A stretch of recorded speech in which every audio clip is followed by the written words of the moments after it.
लेकिन समझ में थोड़ा फर्क है। शुरू में नाम का सुमरण करने के लिए 3 चीज़ मुख्य हैं, जिनके विचार पवित्र हैं, बुरे कामों से बचा हुआ है, शुद्ध और नेक काम करता है। वो आदमी, उसके लिए इतना आसान से संत मत जो बताया कि भाई कबीर साहब उसको कहते, पिया का मार्ग सुगम है, तू कहता नहीं डा। सुगम मार्ग है बहुत, क्योंकि जो नाच न जाने बावरी का आंगन टेढ़ा। मतलब अपनी कमी ना बता के आदमी कोई बहाना लगाता है कि कमी उस चीज़ में है। जैसे हम भी बहाने लगाते हैं ना नाम के सुमरण के लिए, ध्यान अभ्यास के लिए। कहते हैं कि ना मैं बीमार हो गया, ना मेरे बैठने से पीठ में दर्द हो जाता है, ना मेरे से ये नहीं होता, बीमारी तकलीफ़ है, घर वाले तंग कर लेते हैं, बच्चे, ये बहाने हैं। तुम्हें जब अपना कोई काम करना होता है तुम कोई बहाना नहीं लगाते। तुम्हें जो खाना होता है मन मर्जी से खाते हो, आपको कोई नहीं रोकता। कोई भी चीज़ पीना चाहते हो वो पीते हो, ओढ़ना पहनना करते हो, ओढ़ते पहनते हो, आराम करना सोना जब करना चाहो करते हो, कोई नहीं मना करता। लेकिन उसे भक्ति में बहाने बनाते हो,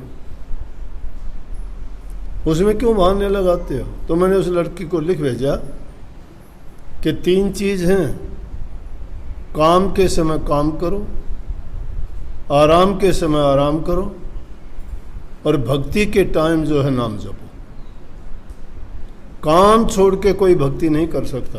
काम नहीं करोगे तुम्हारा पेटा कौन भरेगा? कबीर साहब कहते हैं, हम तो राम भजांगे राम, ताना भाई कौन तनेगा जी।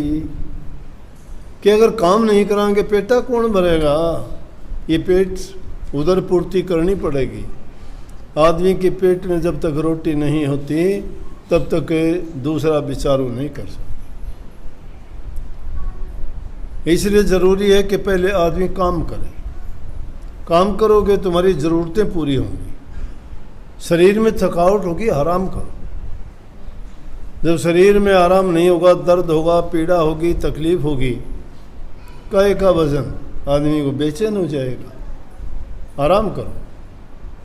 लेकिन भजन का टाइम सारा दिन नहीं होता। भजन का टाइम शाम और सुबह का टाइम होता है, जब एकांतवास होता है, सब कामों से निवृत्ति हो जाती है, सब खा पी के पूरे दिन के काम का कारोबार से छुट्टी हो जाती है। सुबह के टाइम में अभी कोई काम शुरू ही नहीं किया है। दोनों वक्त में शांत चित्त होकर इंसान एकाग्रचित होकर सब कुछ भुला के अपने इष्ट को, मालिक को, जो सतगुरु ने बताया उस नाम का जब सुमरण करते हो तो तुम्हारा ध्यान लगेगा। कोई चीज़ आपको डिस्टर्ब नहीं करती। लेकिन उसके लिए इन जो लड़कियों ने वाणी राधा स्वामी की कही, वहाँ पर वो काम करो। ये मन जो शैतानी करता है ये नहीं टिकने देता आपको, और ये मनमति के रास्ते पे चलाता है। गुरुमति के रास्ते पे जो चल पड़ता है उसे जीव को लेश मात्र भी तकलीफ नहीं होती। गुरु का एक वचन भी मिथ्या नहीं होता। गुरु का सर्व वचन सर्वहित के लिए होता है। हर प्रकार से वो जीव के लिए लाभकारी है, गुणकारी है। इसलिए गुरु का वचन कभी झूठ नहीं होता, हर काल में सत्य होगा। वो गुरुमति है। इसलिए वाणी में कितनी गजब की बात कही कि दोनों कर जोड़ के आपके चरण कमल में मैं माथा टेकूं और इस मन को तोड़ के, मरोड़ के और मोड़ के आपके चरण कमल में लगा दूं। चरण कमल में लगाने का मतलब यह नहीं कि पैरों में पड़ा रहे। चरण कमल का मतलब है अपने को दीनहीन, गरीब और लाचार समझ के। लाचार क्यों? कि हमें मन नहीं टिकने देता, अपनी मर्जी से चलाता है। तो गुरु के अधीन कर दो और सतगुरु से ये प्रार्थना करो कि मालिक मुझे शक्ति दे, ताकि इस मन को तोड़ मरोड़ के आपके चरणों में लगाऊं और ये मनमति ना करके आपकी मति के अनुसार मुझे टिकने दे, ताकि मैं भजन कर सकूं। तो मनमति के रास्ते पर चलते हैं लोग। छल कपट दिल में भरा होता है। हम कहते हैं कि गुरु के सामने प्रकट करके बताओ तुम्हारी दिक्कत तकलीफ परेशानी है वो। लेकिन आप लोग क्या करते हैं कि गुरु से तो पर्दा रखते हो। जो गुरु से पर्दा रखता है परमात्मा से पर्दा कर लिया उसने। अरे तुम्हारा हित चाहने वाला, तुम्हारा सब कुछ करने वाला, और उसी से तुम दगा धोखा, ये वो कपट की राह जब पकड़ ली तो और अच्छे गुण कैसे ले लोगे? वो रास्ता ही छोड़ दिया है तुमने गुरुमति का। और ऐसे इसीलिए गुरुमुख कहा गया। गुरुमुख को कहा कि गुरुमुख का जगत भिखारी, गुरुमुख का जगत भिखारी, क्योंकि गुरुमुखों के पास वो रूहानी दौलत होती है। वो जिसको चाहे जैसी दे वैसी, जिन पर कृपा हो जाती है, मेहर की दृष्टि पड़ जाती है, उनका जीवन सफल हो जाता है। लेकिन हमारी मनमति, कहते नहीं बात बात पर तेरी मति मारी गई। तुम भी कहते हो कोई गलती करने बाद में मेरी मति मारी गई। वो मति को मत मारने दो ना, मति को गुरुमति में जोड़ दो। अपनी मति क्यों रखो? तुम अपनी मति रखोगे। ऐसा मन को बड़ा ताकतवर है। बड़े बड़े ऋषि मुनि, पीर पैगंबर ओलिया, बड़े बड़े साधक योगी तपीश्वरी इस मन के झपट्टे में आए और मन ने ऐसे गिरा दिए, आकाश में चढ़े वो को धड़ाम जैसी मारा जमीन पे। किसी कर्म के नहीं रहे वो, क्योंकि मन के गुलाम थे, मनमति पे चलने वाले थे। संत मत बहुत आसान, लेकिन आसान कैसे होगा? आसान मान तो लिया, करते तो नहीं ना आसान को।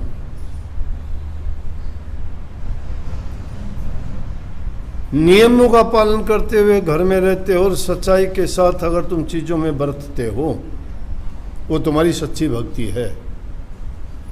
भक्ति के साथ सच्ची क्यों लगाई? झूठी भक्ति भी होती है क्या? भक्ति झूठी नहीं होती।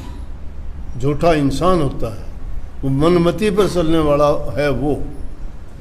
और कपटी आदमी कभी भी नहीं सुधर सकता, जैसे लालची आदमी कभी नहीं सुधर सकता। कबीर साहब कहते बाग बिगाड़ा बांदरा और सभा बिगाड़ी कूर, भक्ति बिगाड़ी लालची केसर कर दी धूल। बाग बिगाड़ा बांदरा, बांदर कौन? ये बंदर हमारा मन है। बंदर क्या उत्पात करता है? किसी बाग बगीचे में चला जाएगा, फल पत्ते फूल तोड़ तोड़ के फेंक देगा, कच्चा पक्का कुछ नहीं देखता, तहस नहस कर देगा, सब बिगाड़ देगा। इतने दिन की हुई मेहनत, पेड़ बनाया, उसको छींच के फल देने लायक बनाया, और अगर उसमें बंदर जाके उत्पात करके उसको बर्बाद कर दे तो बने बनाए काम को खराब कर दिया कि नहीं? तो कहते बाग बिगाड़ा बांदरा, जिस प्रकार से बंदर बाग को बिगाड़ देता है, और सभा बिगाड़ी कूर, दुष्ट और नीच निकम्मा आदमी अगर किसी अच्छी सभा में चला जाएगा ना, उसमें गलत सलत बोल के गलत बयानबाजी करके उस सभा को खराब कर देगा, बिगाड़ देगा, विकार पैदा कर देगा, उसमें अच्छी बात नहीं होने देगा। इसलिए वो सभा को बिगाड़ देता है। इसी प्रकार कहते हैं कबीर साहब कि भक्ति को बिगाड़ने वाला लालच है। लालची आदमी कभी भक्ति नहीं कर सकता। जिसके दिल में लालच है, लालच ही सर्वोपरि रहेगा उसका।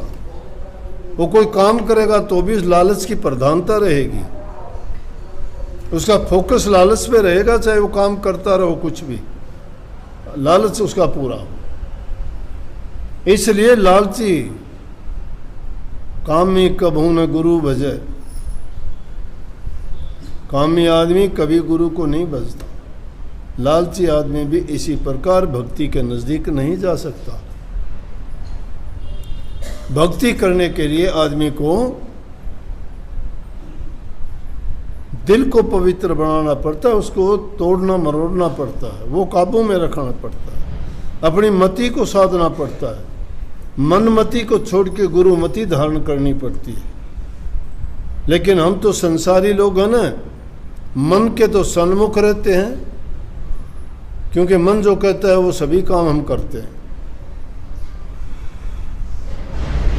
और गुरु के पीठ दिखाते हैं, मनमुख के हमेशा सन्मुख रहते हैं। गुरु की बात पीठ दिखाने का मतलब उनकी बात को नहीं मानते, और जिसने गुरु की बात को नहीं समझा, नहीं तोला, वो फिर पछताओ, उनको कुछ नहीं मिलता है।